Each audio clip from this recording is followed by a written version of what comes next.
আমার সাথে পড়ুন, বিসমিল্লাহির রহমানির রহিম। আস্তাগফিরুল্লাহ রব্বি মিন কুল্লি যামবিন ওয়া আতুবু ইলাইহি লা হাওলা ওয়ালা কুওয়াতা ইল্লা বিল্লাহিল আলিয়্যিল আযীম।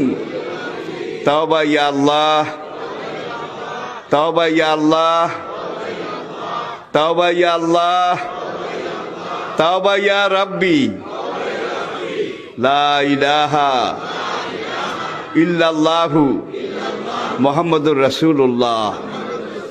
আল্লাহর কসম, পিছনের জীবনে সব গুনাহ আল্লাহ মাফ করে দিয়েছে এই তওবার কারণে, সব মাফ করিয়া লাইছে। আর কিছু কিছু টেন্ডল আছে, ক্যান্ডা আছে, গুনাহ তো করতে আসি, হুজুরে যান কইছে অন তওবা করি কিছু ছাড়াই হালাই, কাজ বেনা আবার শুরু করিও। এদের তওবা কবুল হবে না, মনে রাখতে হবে তওবা করছি করছি, শাসা বললে হালা কইছি কইছি,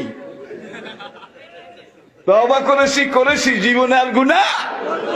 এই নিয়ত নিয়ে, এই প্রস্তুতি নিয়ে তওবা করতে হবে।